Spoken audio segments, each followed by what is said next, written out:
Tu vas ouvrir ta Bible dans le livre de Luc. Luc chapitre 24, le verset 30. Est-ce qu'on peut honorer la parole?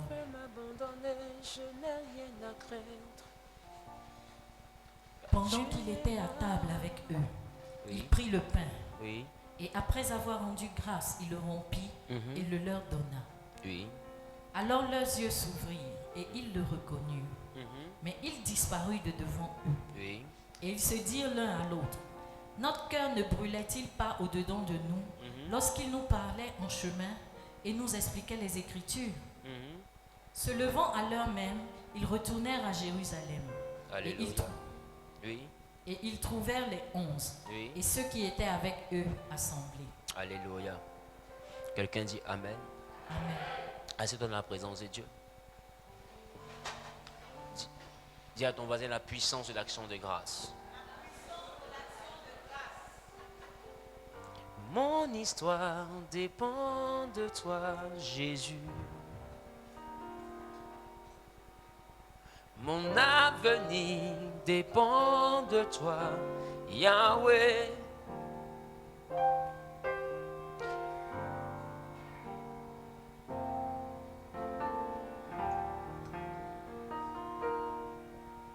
Mon ministère dépend de toi, mon roi. Ma destinée dépend de toi, Yahweh. Et si les gens veulent m'abandonner, je n'ai rien à craindre, car tu es là. Tu m'as promis fidélité, je n'ai rien à craindre, car tu es là. Oh, et si les gens veulent m'abandonner, moi je n'ai rien à craindre, car tu es là. Tu m'as promis fidélité, moi je n'ai rien à craindre.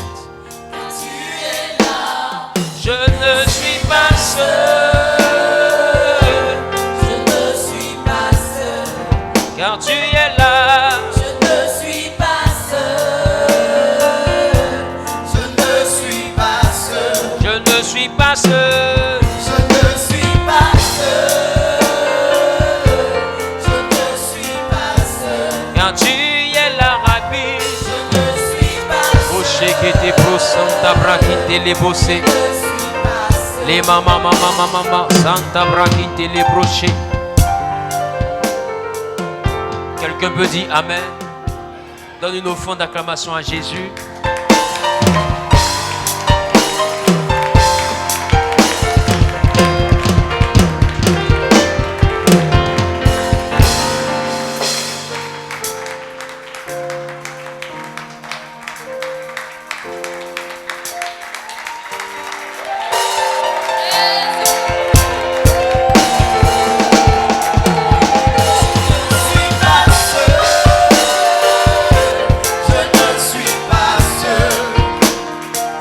Nous avons lu un texte qui nous parle de l'action de grâce. C'est notre Seigneur, même quand il est revenu à la vie, la Bible dit, il a pris le pain, il fait quoi? Il rendit grâce. Amen. Cette acclamation, c'est une action de grâce que je te demande. Parce que nous allons vers l'atmosphère de sa résurrection, qui est pour nous la Pâque. Donc c'est pour dire que nous rentrons dans une semaine où nous devons développer ce mystère qui est l'action de grâce. Alléluia. Alors je demande à ce que tu acclames comme quelqu'un qui est reconnaissant pour tout ce que l'Éternel a fait.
yes, yes, yes.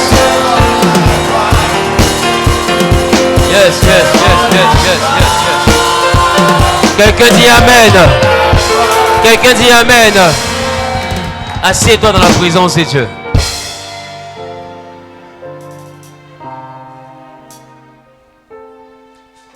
Bien-aimés, ce soir, nous allons expérimenter un pan de la parole de Dieu, mais qui nous parle du potentiel du Saint-Esprit en nous. Alléluia. Dis avec moi le potentiel du Saint-Esprit. Le potentiel du Saint-Esprit. Il est clair que dans l'enseignement du jeudi, je crois, dans l'enseignement du jeudi, j'ai eu à vous dire que on peut être rempli du Saint-Esprit. On peut avoir la plénitude du Saint-Esprit sans être rempli du Saint-Esprit. Et dans la dimension d'être rempli du Saint-Esprit, j'ai parlé des fruits de l'Esprit en Galates 5, 22. Mais dans la dimension de la plénitude du Saint-Esprit, c'est la manifestation des dons. Le jeudi, nous allons poursuivre sur la dimension du caractère. Mais je veux que l'enseignement soit équilibré. Alors le jeudi, je parle du caractère et le dimanche, je parle du don. Pour que nous puissions grandir en manifestation, d'accord? Et puis que nous soyons en même temps remplis du Saint-Esprit. Que nous puissions travailler sur deux dimensions. La dimension du Saint-Esprit en nous et la dimension du Saint-Esprit sur nous. Amen. Quand le Saint-Esprit est sur nous, il nous rend capables de quelque chose. Quand le Saint-Esprit est en nous, il nous donne un caractère qui lui ressemble. Est-ce que quelqu'un me comprend? Donc on peut avoir le Saint-Esprit sur nous sans que le Saint-Esprit ne soit pleinement en nous. Donc quand on dit que quelqu'un est rempli du Saint-Esprit, on n'est pas en train de dire qu'il guérit les malades.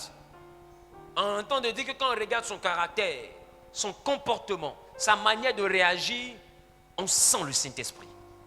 Même dans sa manière de parler, dans sa manière de raisonner, dans sa manière de gérer la crise, dans sa manière de se comporter, dans sa manière de se manifester, on sent la présence du Saint-Esprit. Alléluia. Donc, comme je l'ai dit tout à l'heure, le jeudi, nous parlons du Saint-Esprit en nous, qui travaille notre caractère, en Galates 5, 22. Et aujourd'hui, je veux ouvrir un chapitre du Saint-Esprit sur nous. Et j'ai dit quand le Saint-Esprit est sur nous, c'est là que nous sommes dans la plénitude du Saint-Esprit. Si vous remarquez bien, dans le livre de Actes des Apôtres, quand l'effusion du Saint-Esprit a été manifestée, la Bible déclare que les langues se sont posées où? Sur. Amen. Et la Bible dit là, ils ont été maintenant remplis du Saint-Esprit. Mais quand tu regardes cette dimension du Saint-Esprit qui les a remplis, la Bible précise d'abord qu'elle était sûre. Mais par la suite, quand ils sortent, qu'est-ce qu'ils manifestent automatiquement? Ils manifestent des dons. Et quand on parle de dons, on parle de charisme. Donc ils manifestent le charisme du Saint-Esprit. D'où la plénitude du Saint-Esprit. Donc ils parlent une langue et tout le monde entend dans sa langue maternelle. Ça, c'est un don. Est-ce que quelqu'un me comprend? C'est une manifestation surnaturelle. Et plus tard, on voit qu'ils sont accompagnés, mais pas de grands signes et pas de grands miracles. Est-ce que quelqu'un me comprend?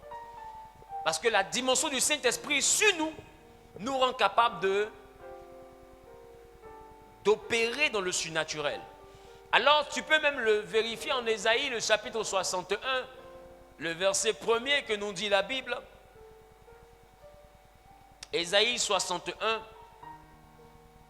le verset 1er. Ésaïe, normalement, c'est juste après le livre de Luc.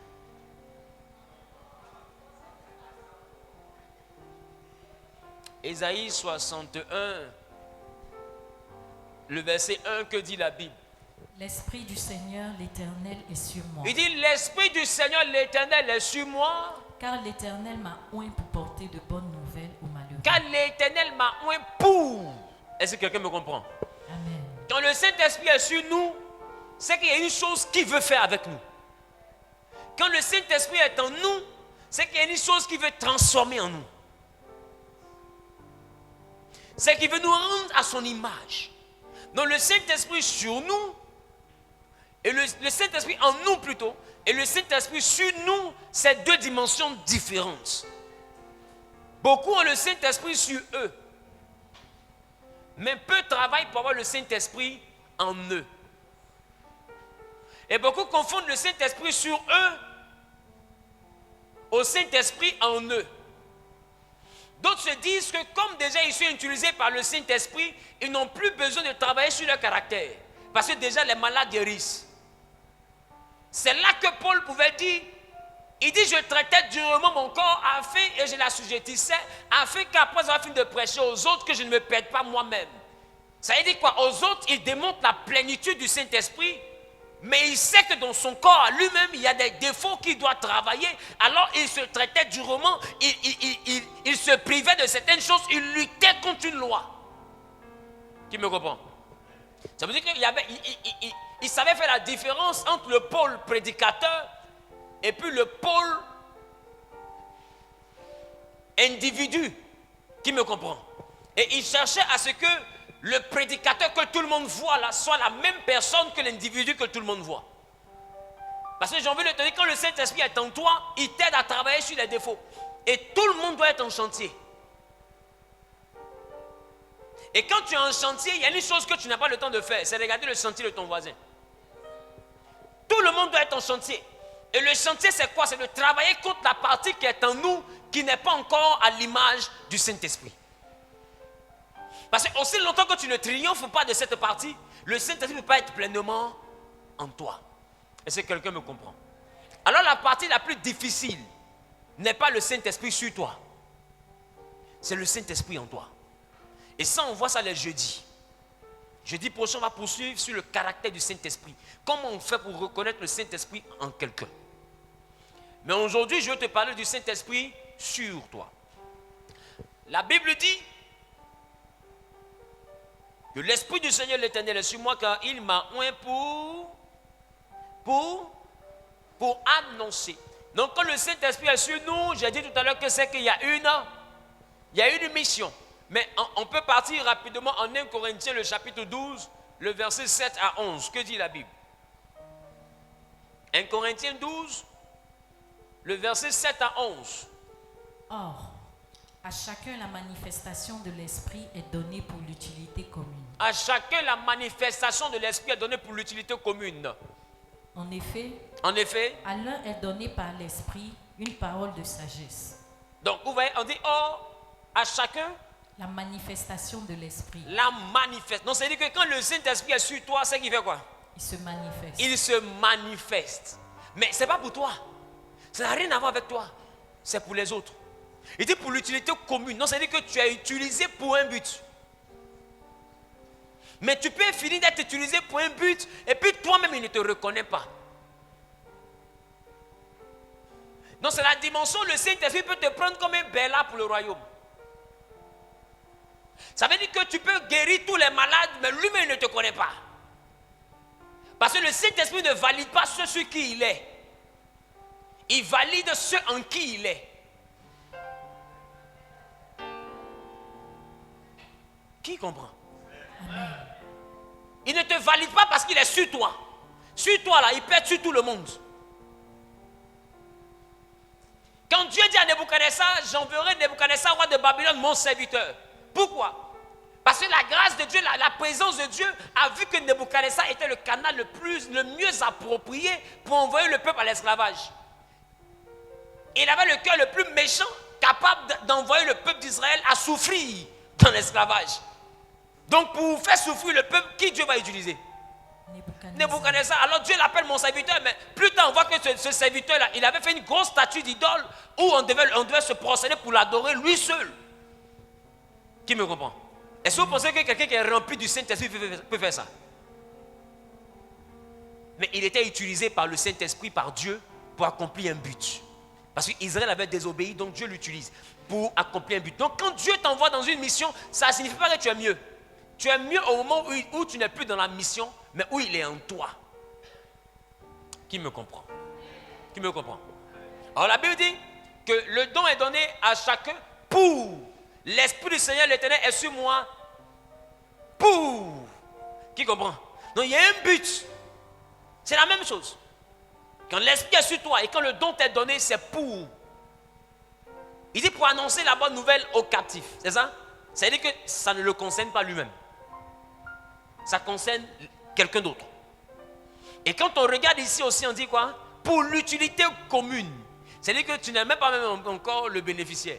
Il est sur toi pour que le malade qui est là-bas soit guéri. Oh, il n'est pas ton parent.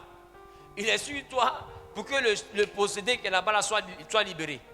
Il est sur toi pour qu'un miracle s'opère. Il est sur toi pour qu'une situation se décante. Mais il n'est pas sur toi parce que tu lui plais trop. Il est sur toi parce qu'il veut t'utiliser pour faire quelque chose. Et j'ai envie de te dire que cette dimension-là, elle est grave parce qu'elle ne te rend pas différente même des sorciers. Pour envoyer Akab en guerre, l'Esprit de Dieu a donné quitus à un esprit de mensonge pour venir mentir dans les prophéties. Vrai ou faux? Donc, l'Esprit avait un quitus, c'est-à-dire un droit légal d'action. C'est ça? Il avait reçu autorisation de mensonge qui venait de Dieu lui-même. Parce que Dieu a dit que ton mensonge là, ça peut m'aider à atteindre mon but. J'ai besoin que quelqu'un mente. Et comme les anges ne peuvent pas mentir, il n'y a que les démons qui sont experts en mensonge. Alors un démon a proposé son talent de menteur.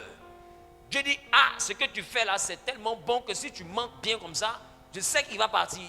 Donc le démon vient, l'esprit vient et puis possède les prophètes de Baal.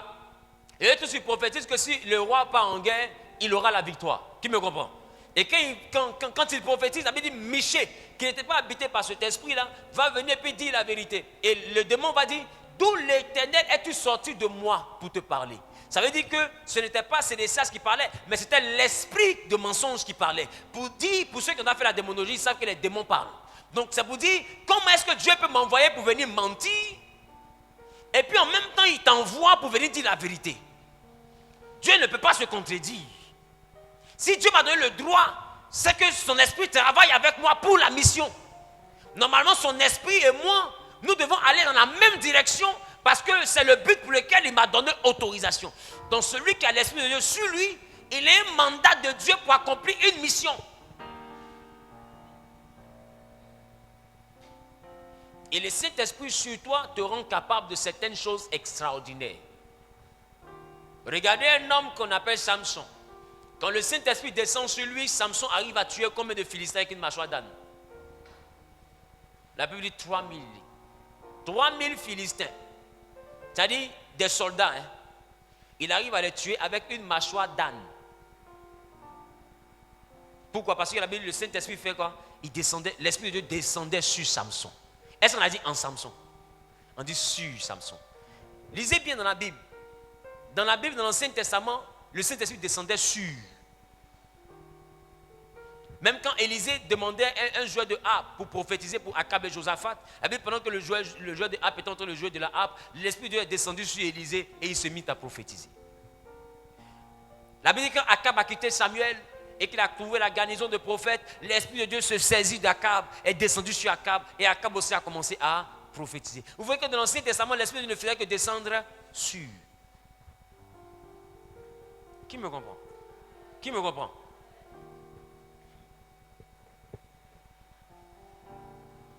Donc, Samson, avec l'Esprit de Dieu sur lui, avait la capacité de tuer 3000 Philistins qui ont des épées, pendant que lui, il avait qu'une mâchoire d'âne. C'est surnaturel, mais ce n'est pas surnaturel. Alors la Bible dit que les Philistins se demandaient d'où lui venait sa force. Parce qu'ils ont vu qu'il n'avait pas une force ordinaire.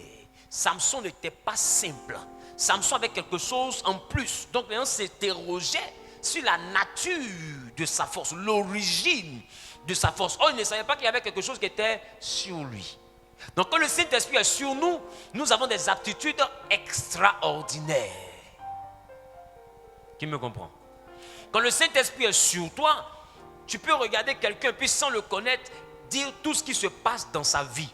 Normalement, ce n'est pas logique. Normalement, tu dois connaître quelqu'un pour savoir ce qui se passe dans sa vie. Qui me comprend? Mais le Saint-Esprit sur toi peut t'envoyer à faire ça. Donc la personne qui va se demander, mais qui t'a dit tout ce que tu es en train de révéler sur moi? Qui me comprend? Parce que c'est extraordinaire. Mais regardez Samson, son comportement. La Bible dit Samson, avant d'avoir Dalila pour femme, va partir chez une prostituée et il va passer toute la nuit là-bas. Est-ce que son comportement correspond à l'esprit qui est sur lui? Il a dormi chez une prostituée. La Bible, les Philistins l'attendaient dehors. Et quand il a fini le matin qu'il est sorti, l'Esprit de Dieu est encore descendu sur lui. Donc tu vois que l'Esprit de Dieu sur toi, c'est un piège. C'est un piège qui peut t'envoyer en enfer. Si tu penses que l'Esprit de Dieu sur toi est pareil à l'Esprit de Dieu en toi. Il sort de chez la prostituée, mais l'Esprit de Dieu descend encore sur lui. Et regarde ce que Samson fait. La Bible dit, il a ôté le portail de la ville. Et il a déterré les poteaux de la ville. Et il a pris l'un des pliés qu'il a mis sur son épaule pour gravir la montagne. C'est extraordinaire, non? C'est pas extraordinaire. C'est pas poteau de clôture de maison. Hein. Poteau de clôture d'une ville. La clôture d'une maison, on appelle ça mur. La clôture d'une ville, on appelle ça muraille. Qui me comprend? Qui voit la différence? La différence est dans la taille. Maintenant, lui, il déterre le poteau d'une muraille et qu'il met sur son épaule pendant qu'il a dormi chez Djandjou. Et la Bible dit c'est l'Esprit de Dieu qui est descendu encore sur lui, mais pas en lui. Parce qu'en lui, il y a un chercheur de Djandjou. Donc le Saint-Esprit ne peut pas être en lui. Il est resté sur lui pour accomplir un but. Mais après ça, ce qui se passe entre la clé et puis Samson, il va expliquer ça à son Créateur.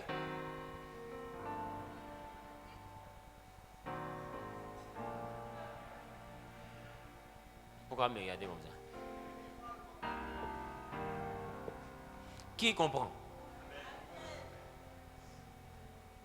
Alors les Philistins ont compris que le Saint-Esprit sur Samson, que la force de Samson n'était pas rattachée à son péché ou à sa sainteté. Alors ils se sont dit, bon, cherchons pourquoi il a toujours la même force. Parce que nous on s'est dit que s'il dormait chez une prostituée, son Dieu qui aime la sainteté n'allait pas descendre sur lui. Mais il a dormi chez la prostituée, on voit qu'il a encore la même force. Donc envoyons maintenant une femme qui va le questionner. Et c'est après ça qu'il lui envoya Dalila. Et Dalila le questionne et puis il dit, ce qui fait que Dieu vient sur moi, ce sont mes cheveux. Alors on lui coupe les cheveux et l'Esprit de Dieu ne descend plus sur lui. Donc vous voyez que quand l'Esprit de Dieu descend sur toi, il descend pour une mission. Amen. Donc, si tu es ici, que le Saint-Esprit a commencé peut-être à te parler, ou il a commencé peut-être à guérir les malades par toi, ou il a commencé à te montrer des choses cachées, il a commencé à te conduire dans profondes, dans des dons spirituels, tu dois comprendre que ce n'est pas parce que tu es exceptionnel. Des fois à l'église, quand on arrive, quand quelqu'un qui a un don spirituel, on le croit plus avancé que nous. On le croit mieux que nous. On le croit plus proche de Dieu que nous. Je te dis que c'est une erreur. Est plus proche de Dieu que toi, celui qui est rempli du Saint-Esprit. Pas celui qui a la manifestation du Saint-Esprit. Parce que la manifestation du Saint-Esprit est donnée à n'importe qui. Je viens de te parler de Samson. Il n'était pas un exemple, mais le Saint-Esprit était sur lui. Qui me comprend? Donc, il ne faut pas idéaliser quelqu'un qui a le Saint-Esprit sur lui et qui accomplit des choses extraordinaires. Ce qu'il te faut aimer, c'est la dimension du Saint-Esprit dans la vie d'un homme. Est-ce que quelqu'un me comprend? Quelqu'un me comprend? Quelqu'un me comprend? C'est pourquoi je dis que tout le monde doit être en chantier.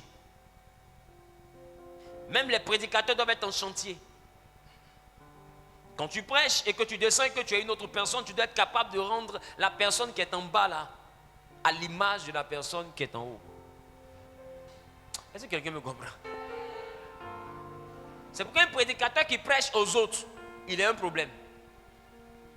Parce que quand tu es prédicateur, tu ne prêches pas aux autres, tu te prêches aussi à toi-même. Qui me suit? Parce que tu as aussi besoin de travailler un défaut en toi pour que le Saint-Esprit soit à l'aise en toi. Aussi longtemps que l'intérieur ne lui donne pas la capacité d'habiter, il n'habitera pas. Il restera sur toi. Et là aussi, la Bible dit de ne pas attrister le Saint-Esprit. Mais aujourd'hui, je suis venu introduire l'enseignement sur les dons spirituels, qui est la dimension du Saint-Esprit sur toi. Et à l'école des 70, c'est beaucoup plus sur les dons spirituels que nous allons travailler pour te montrer comment les développer en toi et comment les recevoir. Est-ce que quelqu'un me comprend? Il est important de savoir que les dons spirituels peuvent être donnés à tout le monde. Je viens de t'expliquer, même à n'importe qui. Quand je dis tout le monde, ça veut dire qu'il y a des gens qui aiment Dieu, à n'importe qui, même des plus plaisantés dans la chose de Dieu. Qui me comprend? À n'importe qui. Un chercheur de prostituée avait le Saint-Esprit sur lui. Ça ne fait pas de lui quelqu'un d'extraordinaire. Ça fait de lui quelqu'un de oint. Être oint, c'est quoi? C'est être choisi. Choisi pour quelque chose. On se comprend? Poursuis. En effet, à l'un est donné par l'Esprit une parole de sagesse. Il dit en effet, à l'un donné par l'Esprit une parole de sagesse. À un autre une parole de connaissance. À un autre une parole de connaissance. Selon le même esprit. Selon le même esprit. À un autre la foi par le même esprit. À un autre la foi par le même esprit. À un autre le don de guérison. À un autre le don de guérison. Par le même esprit. Par le même esprit. À un autre le don d'opérer des miracles. À un autre le don d'opérer des miracles. À un autre la prophétie. À un autre la prophétie. À un autre le discernement des esprits. À un autre le discernement des esprits. À un autre la diversité des langues. À un autre la diversité des langues. À un autre l'interprétation des langues. À un autre l'interprétation des langues. Un seul et même esprit opère toutes ces choses. Un seul et même esprit opère toutes ces choses. Les distribuant à chacun en particulier comme il veut. Les distribuant à chacun en particulier comme il veut. Dieu bénisse sa parole. Il y a combien de fois esprit dans ce texte? Il y a combien de fois esprit et puis il y a combien d'esprits?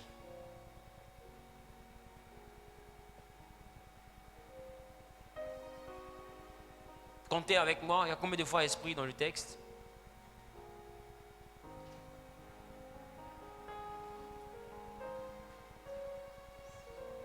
Manifeste de l'esprit, ça fait 1. Par l'esprit, ça fait 2. C'est ça? C'est ça? Selon le même esprit, ça fait 3. C'est ça? Par le même esprit, ça fait 4. Amen. Encore par le même esprit encore, ça fait 5.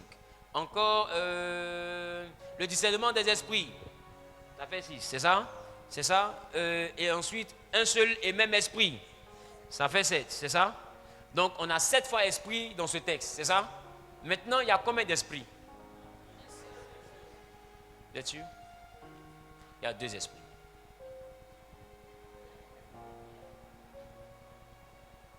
Il y a 2 types d'esprits. On parle de un seul et même esprit a fait toutes ces choses. Remarquez cet esprit-là, on l'écrit avec E majuscule. Et il y a un autre esprit qu'ils ont écrit là-bas avec E minuscule. On dit il y a un seul esprit qui donne le don spirituel. Lui, on l'écrit avec E majuscule. Maintenant, l'esprit qu'on écrit avec E minuscule, l'esprit qui a le E majuscule, te donne le discernement pour savoir que c'est l'esprit de E minuscule qui est en train de travailler.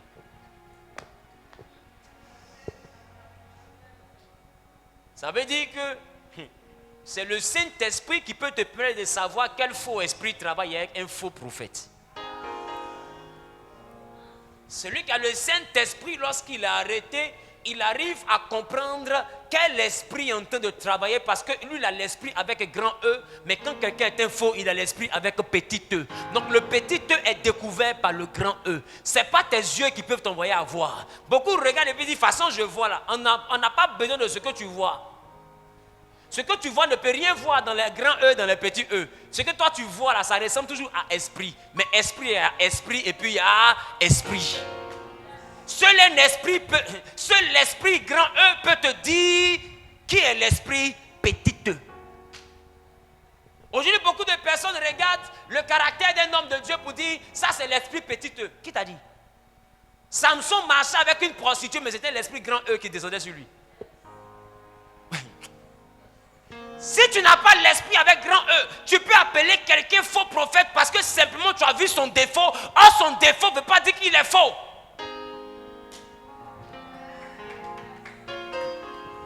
Et remarque, c'est les défauts que tu prends pour dire qui est bon pasteur, qui n'est pas bon pasteur. Or, je viens de te démontrer comme ça que l'esprit avec grand E est descendu sur Samson pendant qu'il avait dormi chez une prostituée. Mais au sorti de chez cette prostituée, il est encore descendu sur Samson. Mais c'était toujours l'esprit avec grand E. Donc ça veut dire que celui qui a le Saint-Esprit comprend que ce n'est pas un défaut qui empêche le Saint-Esprit de descendre sur quelqu'un. Parce que le Saint-Esprit sur toi ne veut pas dire que le Saint-Esprit est en toi. Or, quand il n'est pas en toi, tu es rempli de défauts. Mais quand il est sur toi, tu es qualifié pour une mission. Donc tu peux être qualifié pour une mission tout en restant rempli de défauts. Les défauts changent le jour où tu acceptes que le Saint-Esprit entre en toi. Voilà pourquoi il dit que dans les derniers temps, plusieurs diront, n'avons-nous pas guéri en ton nom? Il va dire, arrière de moi, je ne vous ai point connu. Pourquoi? Parce qu'il était sur eux, mais il n'était pas en eux. Donc tu vois que tu ne peux pas reconnaître un faux prophète à l'œil nu. Parce que tu vas regarder ses défauts. Or, les défauts ne comptent pas quand l'esprit est sur toi. Les défauts comptent quand l'esprit est en toi. Donc rien ne peut être utilisé par le Saint-Esprit tout en étant rempli de défauts. S'il reste avec ces défauts-là, il meurt, il va en enfer. Mais il prie pour toi, tu auras la visitation de Dieu. Parce que l'esprit qui est sur lui, là, c'est l'esprit de Dieu. Mais le comportement qui est en lui est contraire au comportement de l'esprit de Dieu. Donc le Saint-Esprit n'est pas en lui. Qui voit la nuance? Alors cette fois esprit, cette fois esprit, mais à l'intérieur, il y a un petit E que le grand E permet d'attraper.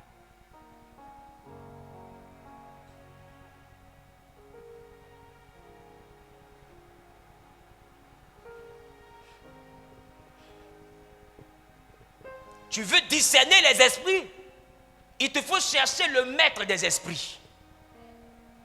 Qui me comprend? Les esprits ont un chef qui est donné. Jésus dit, votre Dieu est esprit. Bravo. Donc c'est aussi un esprit.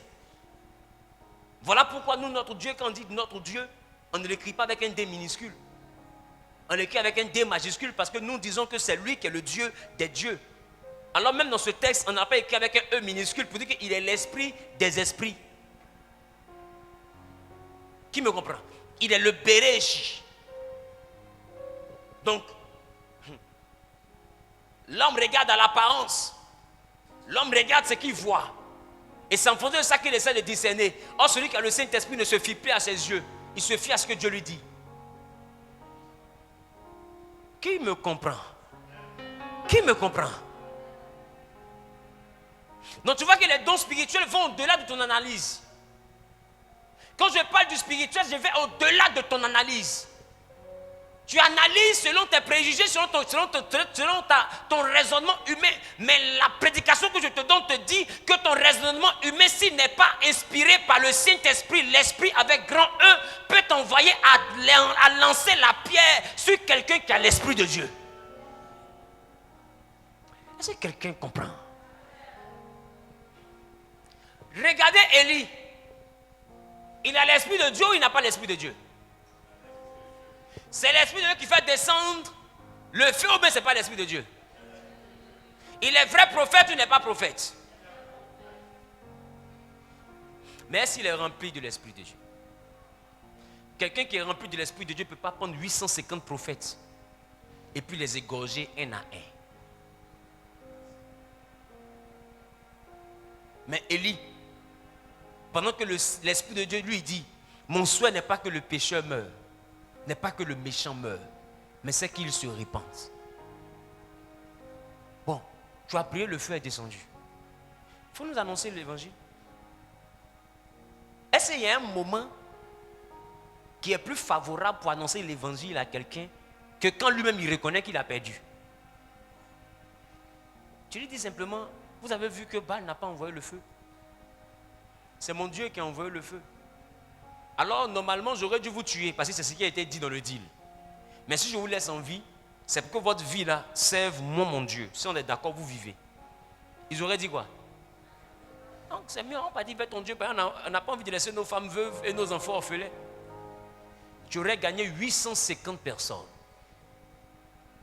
Mais tu as préféré les égorger. Qui me comprend? Ça, c'est pas un exemple, ça. Ça, c'est pas un exemple. Donc, tu vois, quelqu'un peut avoir l'Esprit de Dieu sur lui, mais en lui, ça peut être un problème. Alléluia. Alléluia.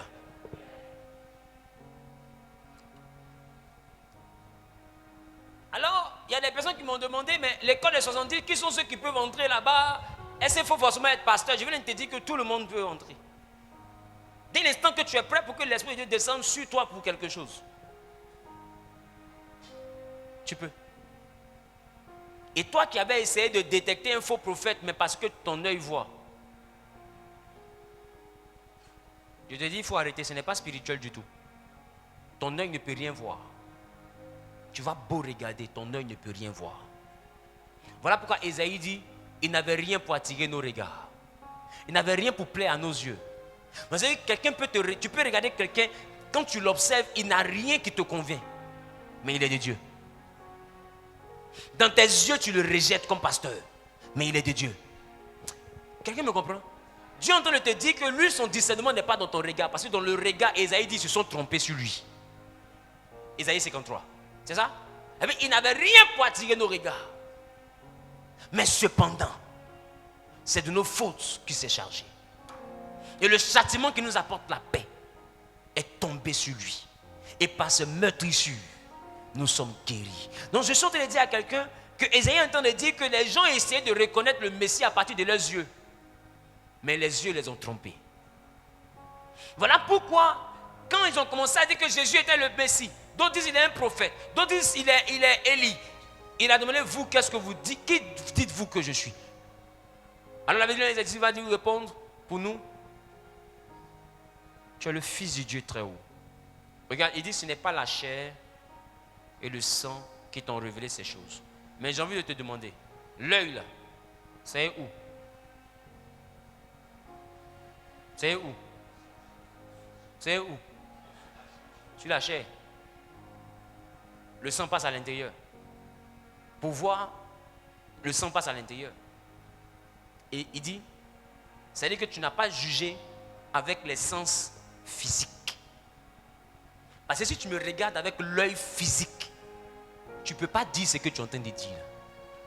Tu dois être capable d'avoir l'œil spirituel pour voir ce que tout le monde n'arrive pas à voir. Donc c'est pour vous dire que la véritable nature de Dieu dans la vie de quelqu'un, c'est seul Dieu qui peut te dire. Alors, si tu veux développer ton discernement, celui qu'il te faut avoir, c'est le Saint-Esprit. Est-ce que quelqu'un me comprend? Alléluia. Alléluia. Donc, les dons spirituels, la Bible dit au dernier verset, un seul et même esprit opère toutes ces choses, les distribuant à chacun en particulier comme il veut. Ça veut dire qu'il y a des personnes qui ont des dons, mais ces dons-là ne viennent pas de cet esprit-là. Alors la Bible précise pour dire que pour les dons qui ne viennent pas de cet esprit-là, cet esprit-là t'a donné un moyen de vérifier qu'on appelle le discernement des esprits. Parce qu'en réalité, tous ceux qui font ça, là, quand c'est original, c'est que c'est un seul esprit qui leur a donné.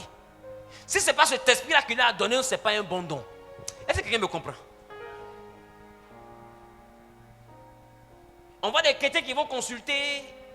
On voit des chrétiens qui vont voir des diseurs de bonne aventure. On voit des chrétiens qui vont consulter des marabouts. Ah, c'est vrai, hein? On dit, on va à l'église, mais aide-toi, le ciel t'aidera là-bas au moins. Il dit un peu la vérité. Puis il dit que là-bas, lui, tu pars, il ne fait rien, mais lui, il fait.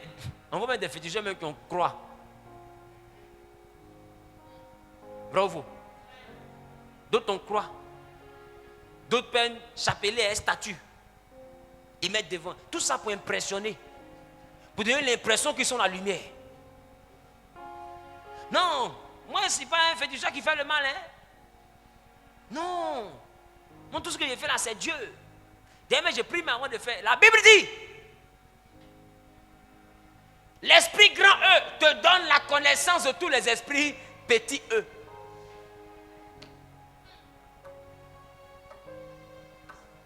Et quelqu'un peut donner ton nom, ton prénom, ton village, ta date de naissance, mais j'ai envie de te dire que quand tu es venu au monde, les démons étaient aussi là.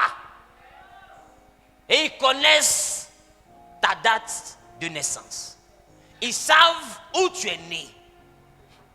Ils savent qui est ton père. Est-ce qu'il y a un renseignement généraux qui dépasse Satan? Toi, tu connais depuis combien d'années il fait enquête sur toi? Ton pasteur ne sait pas que tu te masturbes. Satan sait quel savon tu aimes te masturber. Est-ce que tu as compris ce qu'il te dit? Lui connaît la marque du savon. Il dit ça, quand c'est à léger comme ça, il est inspiré.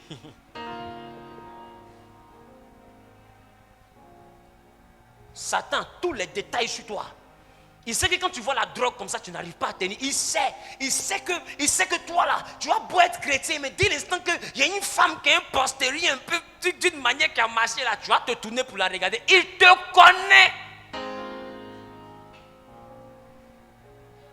Et pour dire à Dieu qu'il a raison là, pendant que tu marches, fais passer la gaule et puis voilà maintenant, ah Poutou. Elle marche comme ça, Dougiga, Zurigidou. Le gars est tout son Saint-Esprit. Il veut regarder devant, mais il y a une force qui l'envoie derrière. Il veut regarder devant, mais il y a une force qui l'envoie derrière. Dis à ton voisin, oh, je n'ai pas regardé. Oh. Ça c'est.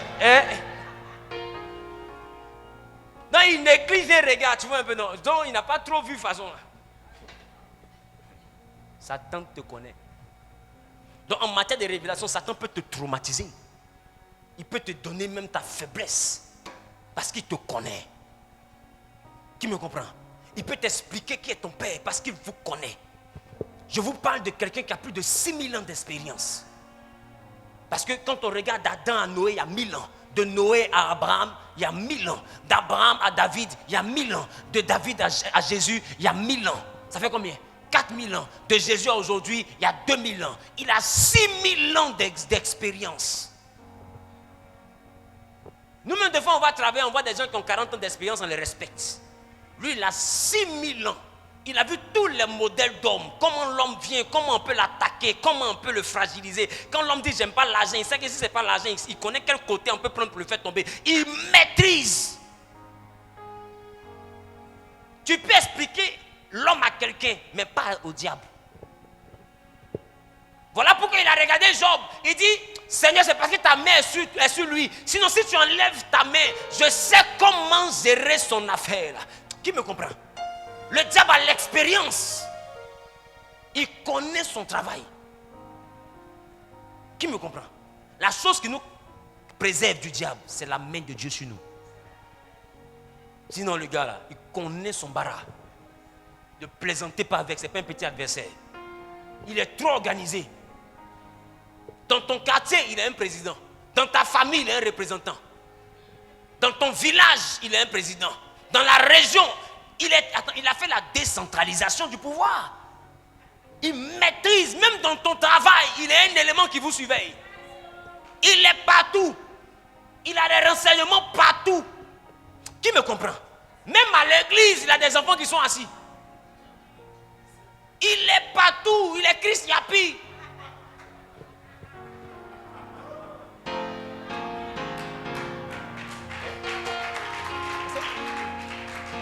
Parce que s'il n'est pas Christ Yapi, il y a des audios, il ne peut pas avoir.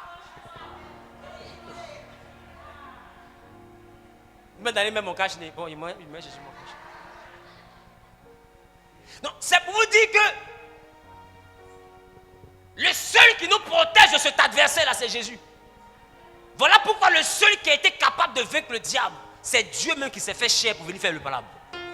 Parce qu'il fallait quelqu'un qui a beaucoup plus d'expérience. En ce temps-ci, lui, il a 6000 ans. C'est qu'il a le même âge que le monde. Donc, il faut quelqu'un qui est plus vieux que le monde. Non, le seul qui est plus vieux que le monde, c'est Jésus-Christ lui-même. Quelqu'un dit Amen bien. Quelqu'un dit Amen bien. Quelqu'un dit Amen bien. Parce que c'était une affaire d'expérience. C'est pourquoi le diable vous regarde courir, mais il sait que vous ne savez pas vous cacher. Vous mentez à l'église, mais lui vous connaît. Vous faites quoi à l'église quand vous parlez en langue? Oh, je suis l'onction. Oh, bouche même qu'elle dit, je n'ai pas senti l'onction. C'est qu'elle fait la même bouche. Seigneur, protège-nous. Amen. Le diable sait. C'est ton frère en Christ qui est en train de blaguer à ta bouche là. Sinon, le diable connaît où tu mets ta bouche.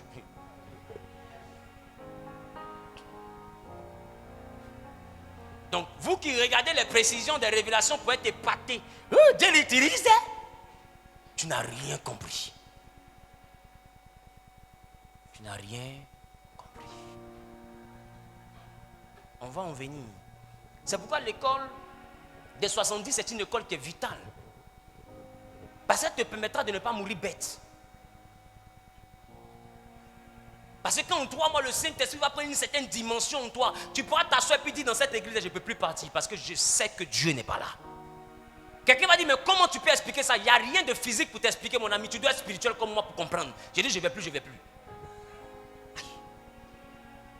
Ils vont vouloir que tu démontres, mais ce n'est pas des choses que tu peux démontrer, c'est des choses que tu dois recevoir. Seul le grand esprit peut te révéler la présence des petits esprits. Je parle à quelqu'un. Ah. C'est pourquoi quand je parle de l'école des 70, d'autres pensent que je suis en train de plaider. Mais c'est trop sérieux. Parce que laissez-moi vous dire, il y a des personnes qui travaillent, mais qui travaillent avec l'onction luciférienne.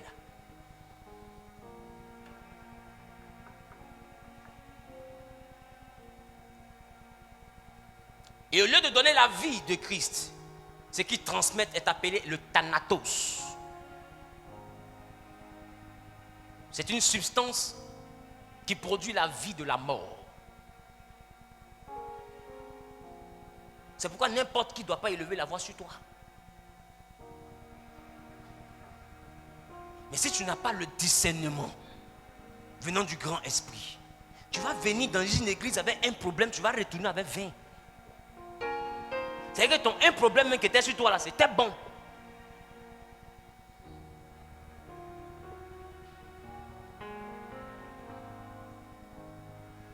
C'est vital cette école.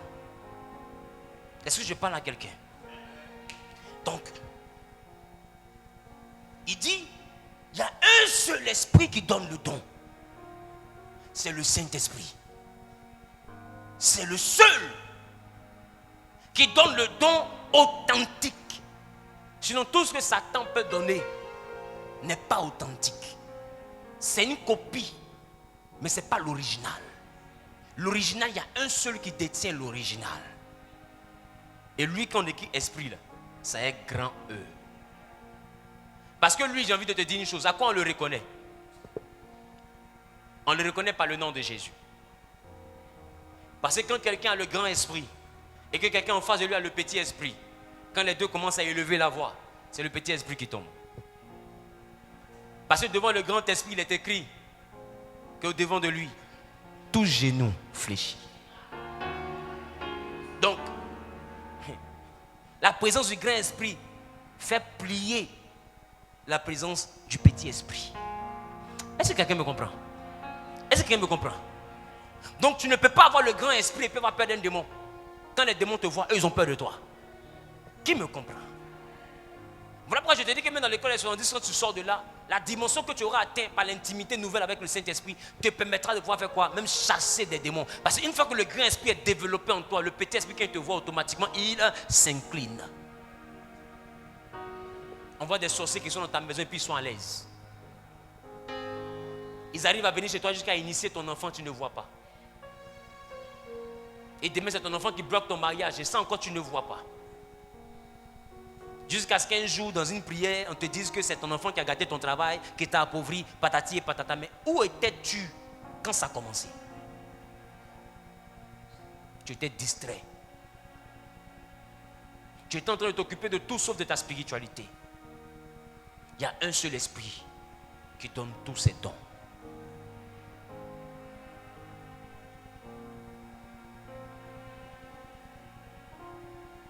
Le don de l'esprit, le charisme, pour désigner les dons spirituels, ce charisme-là, il y a un seul qui donne ce qui est authentique. Et son nom, c'est Jésus. Je parle à quelqu'un ou pas?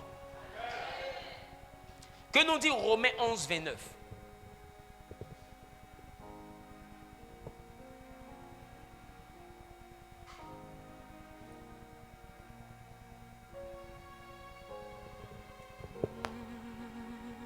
Car Dieu ne se répand pas de ses dons et de son appel. Car Dieu ne se répand pas de ses dons et de Son appel. Oui, poursuis.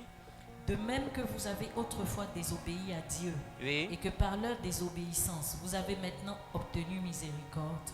De même, ils ont maintenant désobéi, afin que par la miséricorde qui vous a été faite, ils obtiennent aussi miséricorde. Car Dieu a renfermé tous les hommes dans la désobéissance, pour faire miséricorde à tous. Qui vient de comprendre? Ah, c'est fort, hein? C'est fort, hein? Reprends. Car Dieu ne se répand pas de ses dons et de son appel. Alléluia. De même que vous avez autrefois désobéi à Dieu, et que par leur désobéissance, vous avez maintenant obtenu miséricorde, de même ils ont maintenant désobéi, afin que par la miséricorde qui vous a été faite, ils obtiennent aussi miséricorde. Car Dieu a renfermé tous les hommes dans la désobéissance pour faire miséricorde à tous. Il dit de même que autrefois vous avez désobéi. C'est ça? C'est ça, C'est ça? c'est ça. Maintenant il dit, si tu remarques bien, il parle comme des personnes du passé et des personnes du présent. Mais comme si la désobéissance des personnes du passé justifie les personnes du présent et la désobéissance des personnes du présent justifie les personnes du passé. Il dit afin que Dieu nous enferme tous dans la même désobéissance. Est-ce que vous voyez le système? Le système est établi pour que chacun s'occupe de sa vie. Amen. Voilà pourquoi la Bible poursuit pour dire car tous ont péché et sont privés de la gloire de Dieu. C'est pour dire que si tu vis une dimension de la gloire de Dieu, comprends que c'est la pure grâce de Dieu. Parce que nous tous, la Bible, nous sommes dans le même moule de la désobéissance. Qui me comprend? Si Dieu te fait grâce d'avoir un grand ministère reconnu dans le monde, ça encore c'est la grâce de Dieu. Si tu te permets de devenir un grand chef d'entreprise, là encore c'est la grâce de Dieu. Ça ne veut pas dire que tu es mieux que quelqu'un. Si Dieu permet que toi tu pries pour que les pieds poussent, ça encore c'est la grâce de Dieu. Parce que pied pousse au pied pousse pas, on est dans le même bon. C'est ce que la Bible vient de dire. Si Dieu te montre qu'un village des gens, combien de poissons il y a dans les marigots, ça encore c'est la grâce de Dieu. Mais quand tu finis de compter le nombre de poissons, nous tous on est ennuyés. Qui me comprend? La Bible, nous sommes tous dans le même moule. Pour que les hommes comprennent que parmi les hommes, il n'y a pas d'homme mieux. Voilà pourquoi la Bible dit Élie était un homme de la même nature que nous. Pour dire qu'il n'a rien de nouveau, il n'a rien de particulier, il n'a rien de différent de nous. Nous sommes dans le même moule, mais cependant, est-ce qu'on fait ce qu'Élie a pu faire? Mais le problème, c'est est-ce qu'on se consacre comme Élie s'est consacré? Il avait ses défauts, mais avec ses défauts, il a eu une manière de se consacrer pour atteindre son niveau. Quand je regarde l'esprit d'Élie, je comprends que l'esprit d'Élie obéissait à quelque chose. L'esprit d'Élie obéissait aussi à une alliance en termes de vêtements et en termes d'alimentation. Tu as compris ça, hein? Parce que plus tard, quand Jean-Baptiste vient avec, et il travaille avec l'esprit et la puissance d'Élie, quand tu remarques bien, il a le même vêtement et la même alimentation. Qui a remarqué? Qui a remarqué? Donc ça vous dit que même si nous sommes tous pécheurs et dans le même moule, il y a une manière d'approcher Dieu pour que Dieu puisse nous remplir de capacités surnaturelles. Donc on peut être ensemble mais ne pas être mélangés. Tout dépend après du niveau de consécration que chacun décide d'avoir. Tout dépend après du niveau d'intimité que chacun décide d'avoir. Tout dépend après de la résolution. Voilà pourquoi il dit à tes résolutions répondra le succès. Tout dépend de la décision que tu prends en ce qui concerne ta relation avec Dieu. Cela permettra à Dieu de te donner le charisme. Il ne se répand pas de ses dons. Il ne se répand pas de ses dons. Ça veut dire que quand Dieu te fait un don, ce don-là n'est pas fonction de ta perfection. Voilà pourquoi il dit, car Dieu ne se répand pas de ses dons. Maintenant, après, il parle de justification. Et puis après, il dit non, que tout le monde est dans le même moule. Mais cependant, il ne se répand pas de ses dons.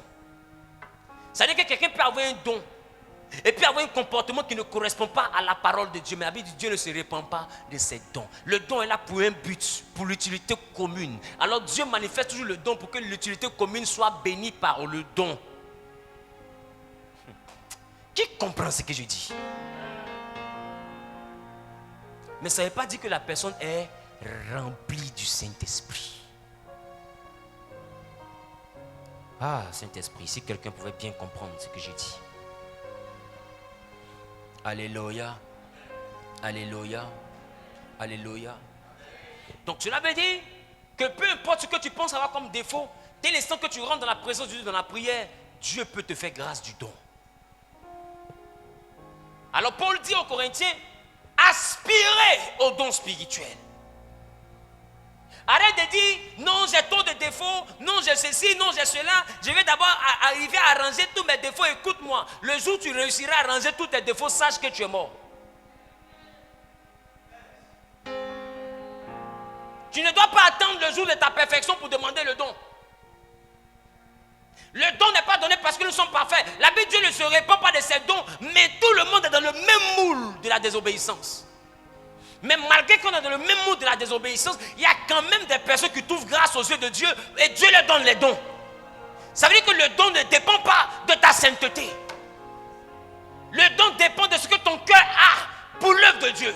Le don dépend de ce que ton cœur a pour les autres. Le don dépend de l'amour que tu as pour les autres. Dès l'instant que tu as un cœur qui veut aider les autres, Dieu se dit, même s'il est désobéissant, mais à cause de son cœur, je vais l'utiliser pour libérer les autres, parce qu'il n'y a pas plus grand amour que de donner sa vie pour son prochain. Le charisme n'est pas donné à ceux qui sont saints, mais le charisme est donné à ceux qui ont la compassion des âmes. Il faut avoir l'amour pour ton prochain pour que Dieu te remplisse de son don. Qui me comprend? Parce qu'à la base, nous sommes dans le même moule de la désobéissance. Mais on dit cependant, il ne se répand pas de ses dons. C'est-à-dire qu'il te donne et puis il ne regrette pas. Tout le monde dit, mais Seigneur, est-ce que tu sais à qui tu as donné le don là? Regarde comment il est. Jésus dit, Lazare, où l'avez-vous mis? Papato se lève là-bas, il sent déjà. On t'a demandé quel parfum il a mis? On dit tu l'as mis où? S'il sent, c'est ton nez qui sent. Mais Dieu ne se répand pas de son don. Et le don que Dieu veut donner à Lazare, c'est la nouvelle vie. Son odeur, tu sens ça, tu es libre de sentir, mais Dieu dit, lui, ne sent aucune odeur. D'ailleurs, même ce que tu appelles l'odeur, là, c'est parce qu'il ne s'est pas lavé avant de dormir, sinon il dort. Il n'est pas mort. Qui me comprend? C'est pourquoi la Bible dit que ceux qu'il a prédestinés, il les a appelés. Et ceux qu'il a appelés, il les a justifiés. Ça veut dire que tout le monde voit ton défaut. Lui, il voit aussi le défaut. Mais il dit ce que tu vous appelez défaut là. Moi, je dis c'est pas défaut. Un point, un trait. C'est ça la justification de Dieu. C'est pourquoi il faut faire attention aux jugements que vous portez au comportement des uns. Parce que la justification de Dieu ne veut pas dire qu'ils sont parfaits. La justification de Dieu veut dire que quand Dieu dépose son onction sur quelqu'un, il ne tient pas compte de son caractère. Donc toi qui le combats sur la base de son caractère, tu es en train de combattre Dieu parce que Dieu l'a appelé avec ce caractère. C'est la raison pour laquelle le défaut de Moïse n'était pas un problème pour Dieu. Il dit je bégayais, Dieu dit va avec ça. Parce que mon esprit n'est pas en toi. Mon esprit est sur toi. Mais Moïse avait tous ses défauts. Quand Aaron et Myriam ont murmuré contre lui, qu'est-ce qui s'est passé? Dieu les a frappés de lèpre. Ça ne veut pas dire qu'ils n'avaient pas de défauts. Ce qu'ils étaient en train de dire était légitime. Parce qu'il disait, Moïse dit que Dieu lui parle. Et qu'on ne doit pas marier des femmes étrangères. Maintenant, lui-même qui nous dit de ne pas marier des femmes étrangères, lui-même sa femme est éthiopienne. Pourquoi il nous ment comme ça? La Bible dit, à cause de cette parole, Dieu a frappé Myriam de lèpre. Regardez. L'esprit est sur lui. Mais en lui, il a eu une désobéissance vis-à-vis de l'esprit. Mais la Bible dit, même si nous sommes même chose dans le moule de la désobéissance, cependant Dieu ne se répand pas de son don. C'est-à-dire que celui qui a le don, quand il est dans sa mission, celui au lieu de juger sa mission, juge son comportement, Dieu le frappe. Parce que Dieu connaît le défaut. Mais il lui a quand même donné le don pour la mission. Maintenant, si lui-même pendant sa mission est conscient de son salut, il va se mettre à travailler sur son défaut. Mais son défaut ne concerne pas sa mission. Son défaut concerne son salut. Qui me comprend? Voilà pourquoi il dit, au salut, vous allez venir me dire que sur terre on a guéri en ton nom. Mais là-bas je vous dis, je ne vous ai pas connu. Mais sur terre je vous ai utilisé. Parce que si tu n'as pas l'Esprit de Dieu, le nom de Jésus ne peut pas être actif dans ta bouche.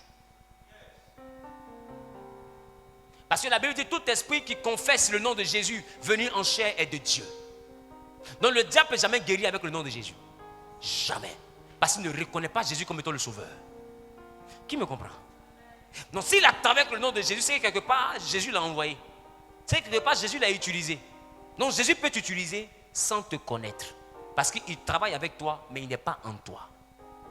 Alors il dit, il est à la porte de ton cœur, il frappe. Si tu ouvres, il rentre chez toi.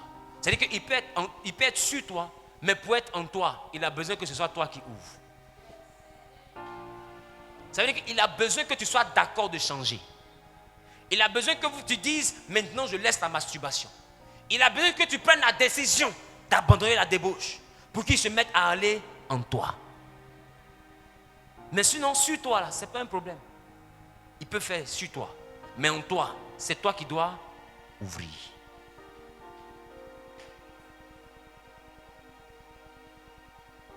Est-ce que quelqu'un est nourri? Est-ce que je parle à quelqu'un? Donc toi qui as le Saint-Esprit sur toi et qui manifeste les dons, ne sois pas trop réjoui parce que sur toi n'est pas en toi. Et c'est en toi qui est le plus important, ce n'est pas sur toi qui est le plus important. Sur toi c'est important pour les autres, mais en toi c'est important pour toi-même. Parce que tu peux rassembler des milliers de personnes puis mourir, aller en enfer. Parce qu'il était sur toi. Ceux qui ont écouté la prédication par ton canal seront bénis. Mais toi-même tu meurs, tu seras dans la géhenne. Donc sur toi c'est pour les autres. En toi, c'est pour toi-même. Quelqu'un retient ça? Sur toi, c'est pour les autres, l'utilité commune. En toi, c'est pour toi-même. Parce que quand tu meurs, que tu es devant lui, c'est à toi qu'il pose la question. Et quand tu lui réponds, il dit, je ne t'ai pas connu. Il n'a pas dit, je n'ai pas connu la foule à qui tu as prêché. Hein. La foule à laquelle tu as prêché, là, il le connaît. Parce qu'il était sur toi. Mais en toi, il n'est pas là. Il ne te reconnaît pas parce qu'il n'était pas en toi. Quelqu'un comprend la parole de Dieu? Quelqu'un comprend la parole de Dieu? Alléluia. Donc, une chose qui est importante à retenir, c'est que dans les choses de Dieu, le charisme en dimension de don peut être communiqué à n'importe qui.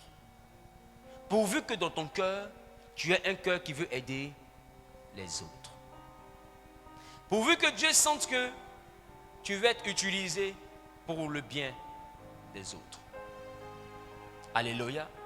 Dès l'instant que tu te présentes comme étant la solution au problème des autres, il t'investit de sa capacité surnaturelle. Pour qu'avec le surnaturel de Dieu, que tu arrives à trouver la solution au problème des autres. Est-ce que quelqu'un me comprend? Et voilà pourquoi Paul pouvait dire, pendant que lui guérit les autres, mais lui-même dans sa propre chair, il transportait quoi? Il transportait quoi? La Bible dit qu'il avait une écharpe. C'est-à-dire qu'il avait un mal-être dans son corps, mais il guérissait les autres. Alors lui-même, il a un dysfonctionnement, mais les autres sont guéris par son canal. Est-ce que quelqu'un me comprend?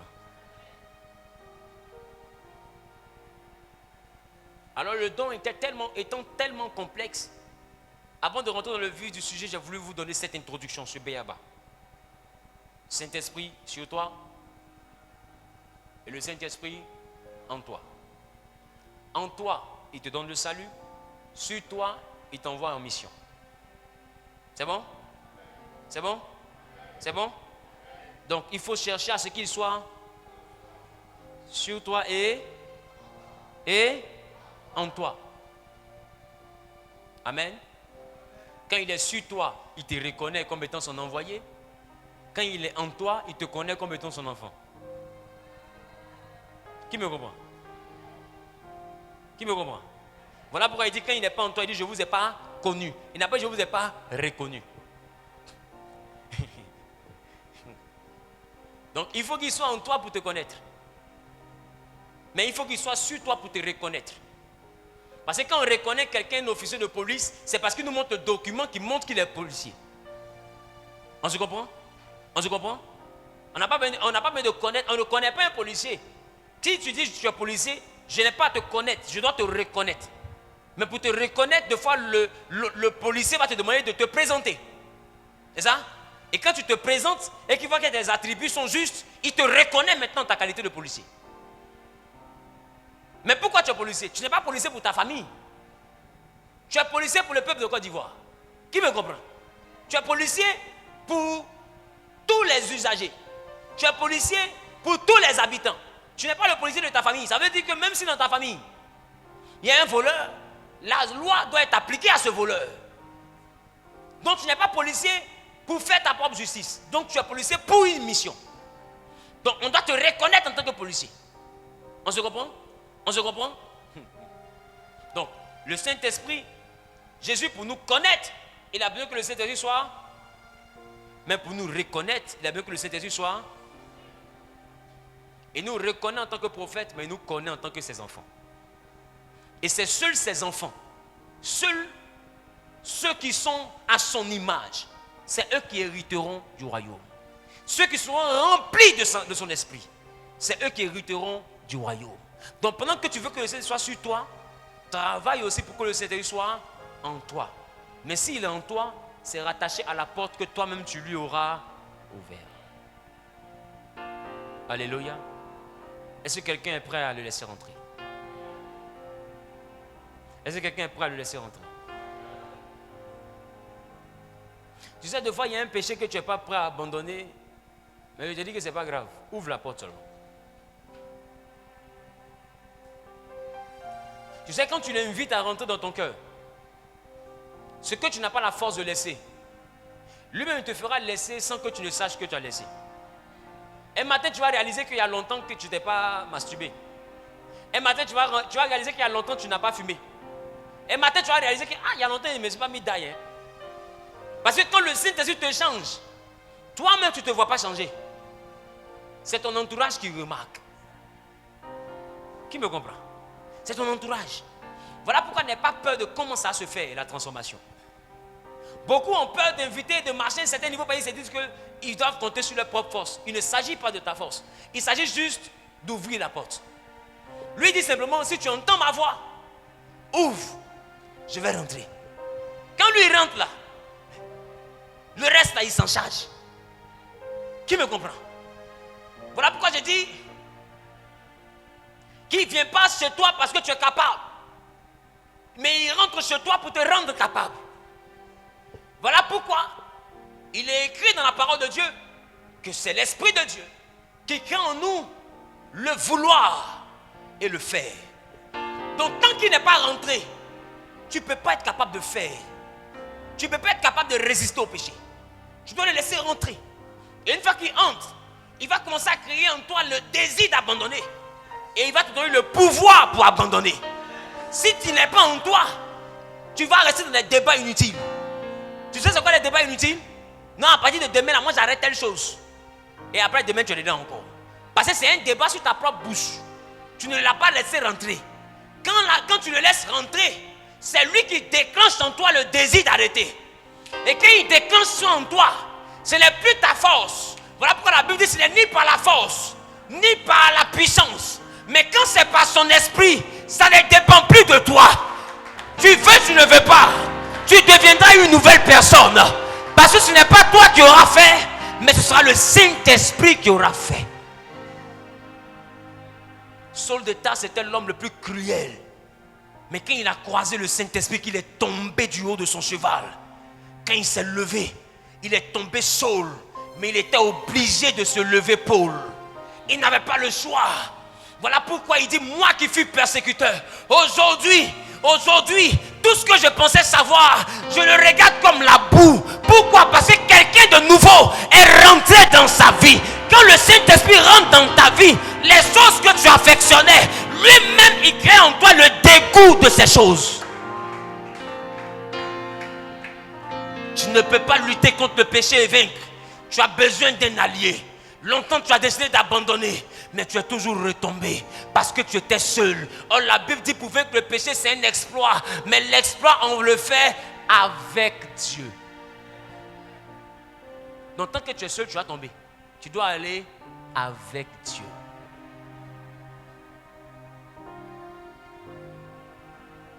Et pour aller avec lui tu dois lui ouvrir ton cœur pour qu'il vienne manger avec toi et qu'ensemble vous voyez comment résoudre le problème de ce péché-là. Sinon, tu vas rester dans des débats inutiles. Tu vas rester dans des logiques inutiles. Non. À partir du mois de mai, je vais me consacrer. Mais arrive, tu te tournes en train de sortir d'hôtel. Seigneur, j'ai tombé. Dis-moi pardon. Tu vas passer ta vie à demander pardon. Parce que tu veux faire ça de toi-même. Tu ne peux pas le faire de toi-même. Et même quand tu sais le Seigneur, même quand tu travailles déjà pour le Seigneur et que tu remarques qu'il y a un défaut qui refait surface, tu dois être capable de rentrer en toi-même et te dire, Saint-Esprit, je pensais que telle partie avait disparu. Mais je remarque qu'il y a encore un problème. Donne-moi le vouloir et le faire. Parce que le vouloir et le faire, c'est une onction. C'est un pouvoir. Qui me comprend? Le vouloir et le faire a envoyé David à vouloir combattre Goliath. Et a envoyé David à réussir à battre Goliath. Il a voulu le combattre et il l'a battu. Il l'a fait. C'est le Saint-Esprit seul qui fait ça. C'est l'Esprit de Dieu seul qui peut faire ça. Sinon, tiens-toi bien. Le challenge contre le péché, il y a une seule personne qui a pu résoudre ce challenge-là. C'était Jésus. Il est le seul qui n'a pas péché. Alors si tu veux réussir une vie sans péché, il faut appeler l'expert. L'expert en victoire du péché. J'ai envie de te dire, s'il y a des rats chez toi à la maison, tu envoies qui? Une entreprise de dératisation. Ce sont les experts. Quand ils arrivent, ils savent comment tuer les rats. Ils savent comment désinfecter la maison. Ils maîtrisent, c'est leur travail. On se comprend? Donc ça veut dire que les rats sont chez toi, mais toi, tu ne sais pas comment les gérer. Qui me comprend? Ils bouffent tes collants. Et devant même le rat, même tellement il veut te montrer qu'il n'a aucune crainte de Dieu, il prend ton diplôme et puis il bouffe où il y a ton nom. Et il y a des souris, qui sont tellement impolies qu'elles prennent ton billet et disent mais puis elles bouffent où ils ont écrit le numéro là.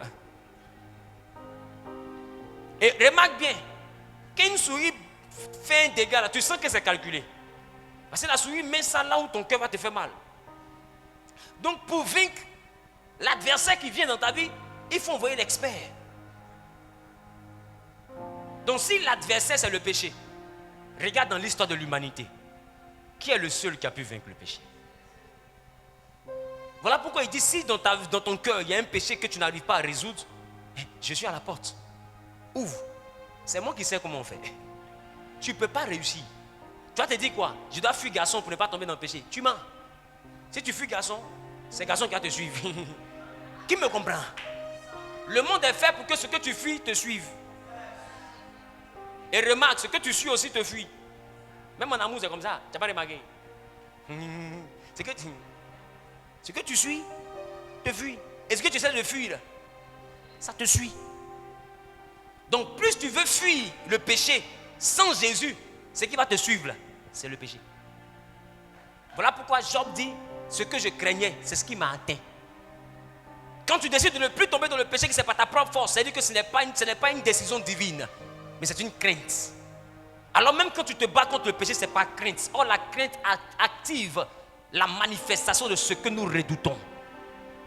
Donc celui qui a peur de tomber finit par tomber. Le seul qui peut te maintenir debout, son nom c'est... Parce qu'il est l'expert en matière de victoire sur le péché. Qui a compris la différence entre le don de l'esprit et l'esprit en nous? L'esprit sur nous, c'est le don. L'esprit en nous, c'est la vie de Christ en nous. Maintenant, j'ai envie de te demander, pour ce dimanche, toi, tu veux quoi? Sur toi ou en toi? Sur toi ou en toi? Qui veut en lui? Qui veut sur lui? Qui veut les deux? Voilà pourquoi Paul dit, waouh, je me réjouis de cela. Voilà pourquoi Paul dit, aspirer. Parce que notre Dieu n'est pas limité. Il peut être en toi. Il peut être sur toi. Et il peut être avec toi. Donc, c'est à toi de lui donner les codes d'accès. Quand tu donnes le code d'accès, lui il rentre. Tu lui donnes un autre code d'accès, il rentre. Aussi longtemps que tu lui donnes le code, lui il rentre. Qui veut les deux? Il dit la seule chose que tu dois faire, c'est aspirer. Si tu veux qu'il soit en toi, peut-être que tu as réalisé dans la prédication un péché duquel tu n'arrives pas à triompher. Il faut dire, Seigneur, le voici là-bas. Depuis je me bats lui, il dit, il ne sort pas. Si il te fait rentrer, c'est parce que tu es l'expert. Je ne sais pas comment tu vas t'arranger, mais je sais que tu es le spécialiste en matière de victoire sur le péché. Parce que tu es le seul qui est né, qui a grandi, qui est mort. Et à cause de ta sainteté, tu es revenu à la vie parce que la mort bloque ceux qui ont péché. La Bible dit, l'âme qui pêche, c'est elle qui mourra. Donc l'âme qui n'a jamais péché, elle vivra. Donc, la résurrection de Jésus n'est pas venue parce qu'il est puissant. Sa résurrection est venue parce qu'il n'a jamais péché. Donc la mort n'a pas le pouvoir de le retenir.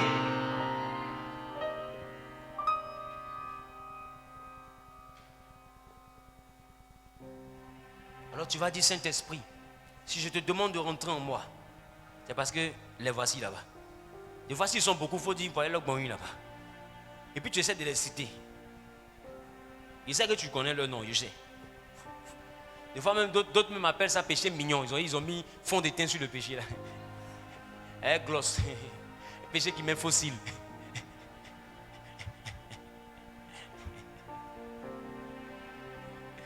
Tiens-toi debout, s'il te plaît. Pose la main droite sur le cœur.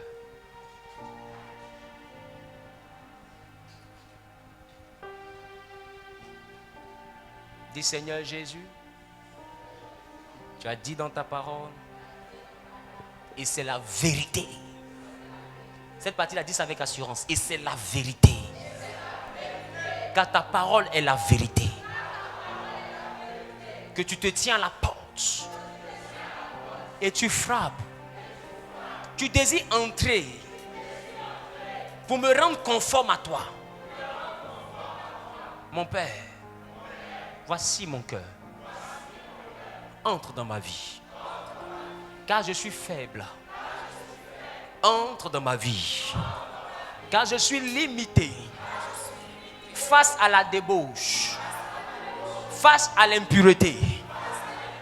Face à l'injustice. Face à la méchanceté. Je suis sans défense. J'ai besoin de toi. C'est toi l'expert. Entre dans ma vie et crée en moi le vouloir et le faire. Et là, on commence à parler à Dieu.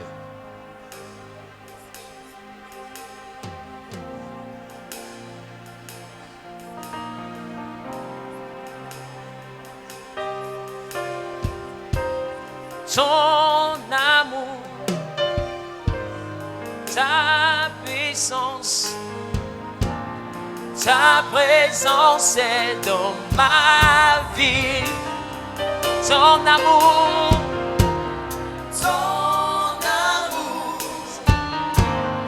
ta puissance, ta présence, dans ma vie. Jésus, ton amour, demande sa présence dans ta vie. Ta puissance, Ta présence, dans ma vie. et ton amour, Yahweh, Ton amour, ta puissance, ta présence, ta présence dans ma vie. je veux t'adorer. Je veux t'adorer de tout mon cœur. Je veux t'adorer de toute ma force. Je veux t'adorer Yes. de tout mon cœur. Car tu es mon Dieu. Tu es mon Dieu. Tu es mon Dieu.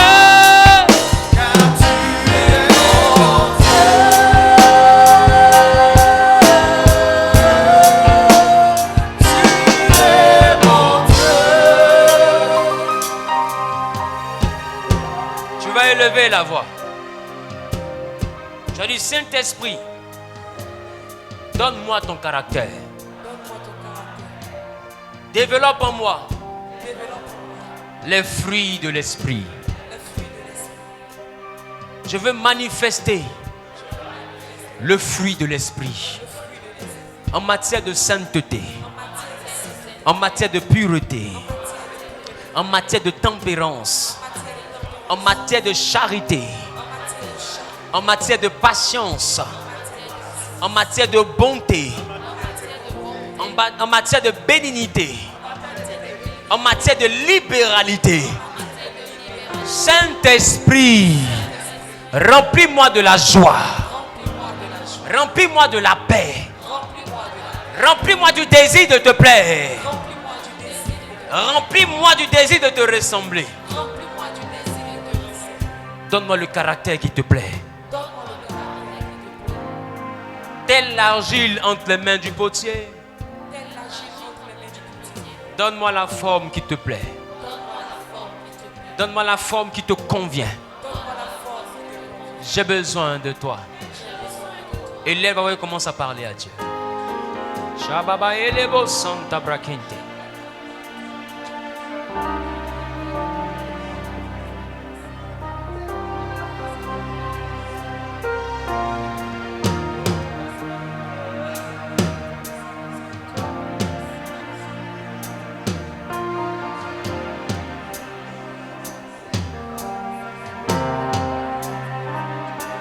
Parle à Dieu, parle à Dieu, parle à Dieu.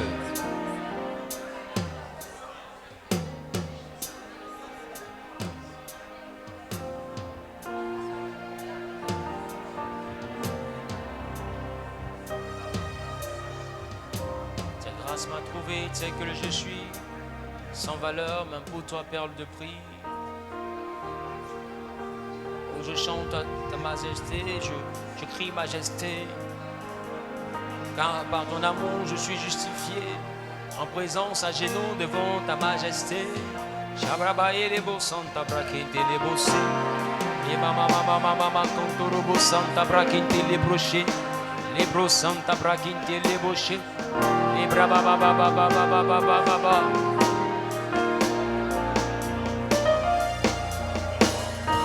Shabaye les beaux santa braquinte les bochés.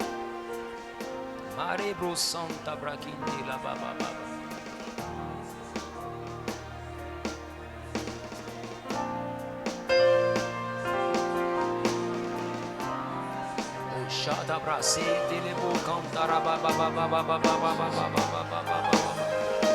Par ton amour, je suis transformé. En présence de ta majesté. De ta majesté, Rabbi. Par ton esprit, je suis transformé. Je suis transformé par ton esprit. En l'image que tu veux. Change-moi en une nouvelle personne. En l'image que tu veux, je crie à toi, majesté. Change-moi, change mon caractère. Donne-moi ton caractère, Saint-Esprit.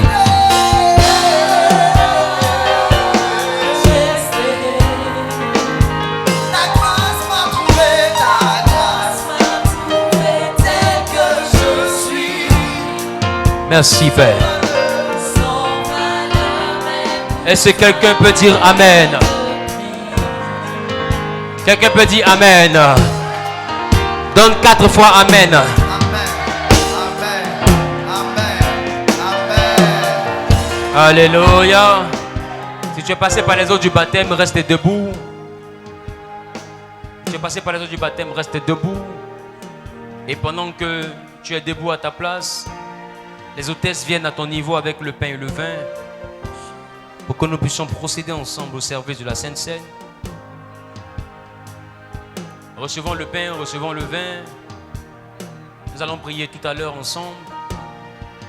Nous allons aspirer à une chose. C'est que ce pain ne soit plus ordinaire, mais qu'il soit son corps. De même que le vin, qu'il ne soit plus ordinaire, mais qu'il soit son sang. Et que par ce repas, que nous soyons vraiment investis de lui. Investis par lui, investis de sa grâce. Investis réellement de sa présence. Que nous ne soyons plus nous-mêmes, que ce soit lui qui vive en nous. Et que la présence de son esprit en nous puisse surpasser toute autre présence. Et va même occuper toute la place en nous. Nous allons prier. Et nous allons recommander nos vies entre les mains de Dieu. Le désir, c'est que ce ne soit plus nous qui vivons, mais que ce soit lui qui puisse vivre au travers de nous. Nous allons prier et nous allons demander à ce que notre moi puisse être crucifié et que seule la nature de Christ puisse dominer en nous. Et élevons la voix et commençons à parler à Dieu. Parlons à Dieu. Que ce pain ne soit que son corps et que ce vin ne soit que son sang, capable de changer en toi toute manifestation contraire à lui.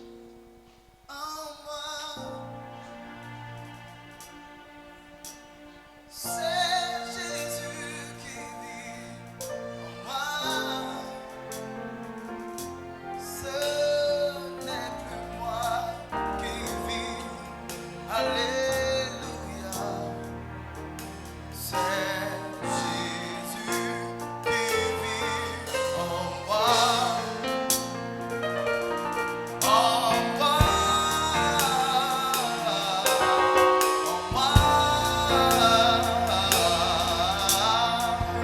C'est Jésus qui vit en moi.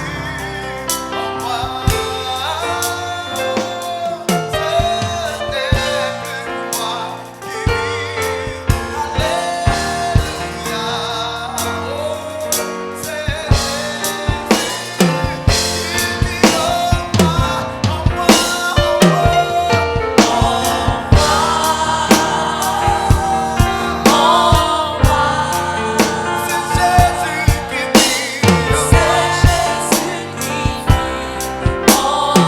Alléluia.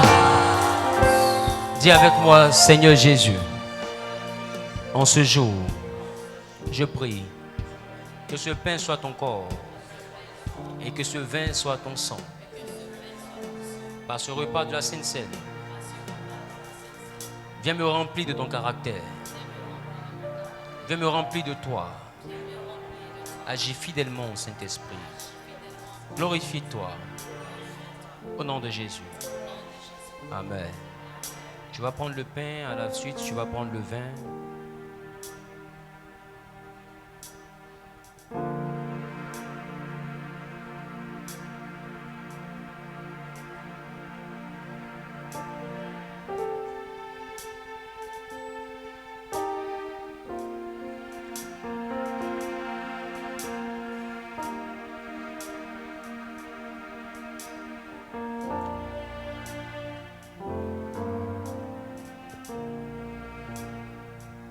Tu vas parler à Dieu, tu vas parler à Dieu.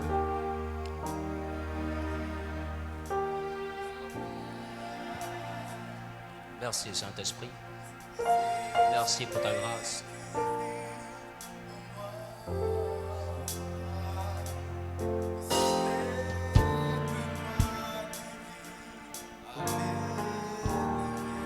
Alléluia. Quelqu'un qui a exaucé dit Amen. Bien-aimé, notre culte tire à sa fin. Tu vas récupérer ton offrande. La deuxième offrande a pour coutume d'être l'offrande qui nous permet de soutenir la construction du temple. Tu vas prendre une offrande qui te permettra de soutenir la construction du temple. Et tu vas venir devant avec ta dîme. Si tu es là ici avec ta dîme ou une offrande particulière, tu viens devant. Et si tu as ton offrande, ta deuxième offrande, tu te tiens simplement debout à ta place et je prie maintenant. Seigneur, je te recommande maintenant les dîmes et les offrandes. Je prie que ces éléments soient bénis de toi, que tu donnes à la vie de tout un chacun de pouvoir entrer dans une nouvelle dimension avec toi. Glorifie-toi, agis fidèlement. Au nom suprême de Jésus, j'ai prié. Quelqu'un peut dire Amen. Viens faire ta dîme et tu peux faire ton offrande.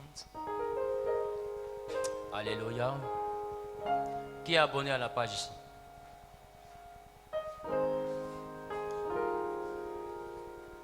Qui est abonné à la page? Qui n'est pas abonné à la page? Mais tu es sur Facebook? Donc abonne-toi pour avoir toutes les notifications. Cette semaine encore, nous aurons à partir de mardi, nous aurons à partir de cette nouvelle semaine une série d'enseignements, une série de directs à caractère aussi prophétique. Parce que nous allons vers le plus grand miracle de tout le temps, la mort et la résurrection de l'unique qui en a été capable. Alors cette semaine, moi je dis d'avance que c'est une semaine de démonstration de la présence de Dieu. Et je crois que notre Dieu va se démontrer durant toute cette semaine. Alléluia. Donc dès le mardi, soyez connectés. On va certainement faire ces moments-là à partir de 14h. Amen. À partir de 14h. Parce que j'ai quand même quelques heures de prière à honorer, donc je ne pouvais pas le faire à partir de 8h. Il va me falloir me reposer. Donc à partir de 14h, on sera en direct. D'accord? Donc de 14h jusqu'à ce que l'inspiration nous quitte. Amen. Donc à partir de 14h mardi, mercredi, jeudi et vendredi. Le samedi, nous avons la retraite spirituelle qui durera 24 heures. De samedi 9h jusqu'à dimanche 9h. Mais on rentre ici samedi à partir de 8h et le retard ne sera pas toléré. Amen. Nous aurons 24 heures dans la présence de Dieu, mais cette retraite n'annule pas l'atmosphère de miracle du samedi prochain. Parce que nous serons ici, dans cette salle, à la retraite, et à l'heure indiquée pour l'atmosphère de miracle, des véhicules seront mis à la disposition de tous ceux qui sont à la retraite, afin qu'ensemble nous puissions convoyer vers la salle Périssos pour atmosphère de miracle. Et à 19h, les mêmes véhicules vous transporteront encore pour vous mener ici pour qu'on achève notre retraite spirituelle. Donc du coup, vous pourrez en même temps faire la retraite et puis être aussi à atmosphère de miracle. Cette Pâque a une dimension hautement spirituelle et surnaturelle parce que c'est aussi une opportunité que le Saint-Esprit veut saisir pour juger nos ennemis. J'en ai parlé hier matin et j'en ai parlé un peu quand même hier soir. Donc c'est un moment à ne pas rater. Alléluia. Nous aurons pour participation un droit qui ira sur la base du chiffre 3. Nous avons dit 30, 300, 3 millions, etc. Ça dépendra de la valeur que chacun va accorder non seulement à son offrande, mais aussi que chacun va accorder à son combat. Parce que quand tu ne sais pas ce qui te poursuit, tu ne sais pas comment tu vas courir. Amen. Donc c'est vrai que c'est sur le chiffre 3, mais ça demande surtout ce qui a de la valeur pour toi. Ça veut dire que par rapport à toi, ta propre dimension, des fois 30 000 n'a aucune valeur pour toi. Qui me comprend? Donc tu peux dire je me suis inscrit, mais le but n'est pas de s'inscrire. Le but c'est de toucher le cœur de Dieu. Est-ce que quelqu'un me comprend? Est-ce que quelqu'un me comprend? Donc si tu veux participer à cette retraite spirituelle qui verra la clôture des inscriptions le mercredi qui arrive. Donc à partir de jeudi, nous serons en train d'organiser, envoyer les directives à tout un chacun afin que tout le monde puisse faire son programme pour que samedi ensemble on puisse crier à l'Éternel. Alléluia. Donc il faudrait prendre des dispositions et je rappelle qu'en fonction du niveau de tout un chacun, personne ne t'impose un prix. Mais tu vois, avec ce que je viens de dire, que ce que toi tu as payé peut être différent de ce que ton voisin va décider de payer. Qui a compris ça? Ça peut être différent de ce que toi, ton voisin à côté, va décider de payer. Alléluia. Donc, tu vois maman Aoré, elle est là-bas. Si tu n'as pas eu le temps de mettre tes coordonnées sur la liste, que tu n'étais pas là hier, tu veux participer à la fin du culte, tu l'approches. Vous pouvez laisser au moins ton contact. Et puis, tu sais déjà dans ton esprit que tu as jusqu'à mercredi. Alléluia. En ce qui concerne les personnes qui sont connectées au direct, qui veulent participer à cette retraite spirituelle, vous envoyez PAC par WhatsApp au 225 07 07 55 35 11. Je rappelle que toutes nos retraites ont toujours été autorisées aux personnes même de l'étranger qui ont toujours prié correctement avec nous. Alléluia. Donc tu peux être en Europe, aux États-Unis et partout et participer en temps réel à la retraite spirituelle. Alléluia. Que Dieu vous bénisse. Le jeudi, nous aurons notre culte du soir, notre culte normal qui aura pour thème le fruit de l'esprit. Nous avons commencé jeudi dernier sur comment travailler notre caractère. J'ai dit le Saint-Esprit en nous c'est un caractère. Sur nous c'est une onction pour une mission. Donc le jeudi on va encore explorer comment travailler sur notre caractère. Quels sont les différents domaines qu'on doit toucher pour être rempli du Saint-Esprit. Alléluia. Ce sera le jeudi. Et le samedi, nous aurons atmosphère de miracle en plus de notre retraite spirituelle de 16h à 19h officielle. Amen. Hier, on a fini à quelle heure? 19h. Voilà. Donc hier, nous avons fini à 19h. À 19h, on a prié pour la fin. Voilà. Donc nous avons fini à... Maintenant, ceux qui sont restés en dehors de 19h, c'est parce que ces personnes-là voulaient rester en compagnie de leurs frères, parce que la Bible dit, entre frères, il faut qu'on puisse s'exhorter. Donc, ils ont voulu qu'après le programme, qu'on puisse s'exhorter. Amen. Je crois que c'est la version officielle. Amen. Donc, le samedi prochain, on aura encore atmosphère de miracle, prière de prendre vos dispositions. Et le dimanche de Pâques, on aura un culte particulier, spécial, qui ne va pas se dérouler ici, qui va se dérouler à la salle Périssos. Ce sera à partir de midi. Amen. Parce que la retraite spirituelle finit à 9h, le temps de libérer vos frères. Et à midi, tout le monde se retrouve là. Donc, on n'aura pas que le dimanche prochain ici. Le culte sera à partir de midi. Donc, tu prends le temps de te reposer. Si tu es un jeûne, tu prends le temps de faire ton jeûne. Tu dois prier, tu prends le temps de prier. Amen. Mais à partir de midi, tu es là à la salle Périssos. Nous allons crier à l'Éternel. Et nous allons finir à partir de 16h, 17h. Amen. Amen. Le temps pour nous de rentrer à la maison. Alléluia. Et puis de partir célébrer la Pâque avec nos proches. Amen. Et même bénéficier de notre lundi férié. Qui est d'accord avec ça? D'accord. Donc que Dieu vous bénisse. Tiens-toi debout. Dis merci à Dieu pour ce moment qu'il a rendu possible. Parle à Dieu.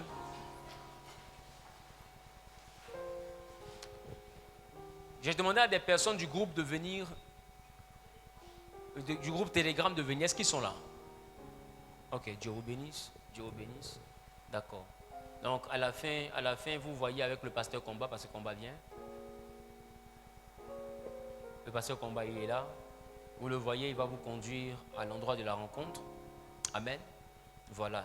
On a fini les programmes là, donc je suis un peu épuisé. Amen. Donc, permettez qu'après après le culte, qu'il n'y ait pas de réception. Amen. Qu'il n'y ait pas de réception.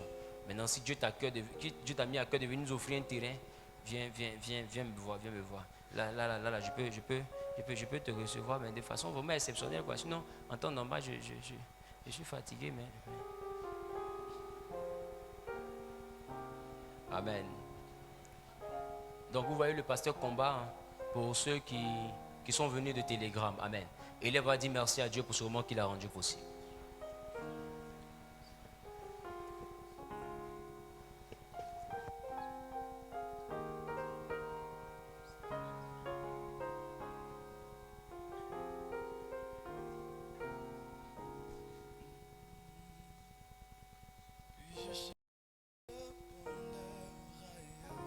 Parle à Dieu. Recommande-lui ta semaine.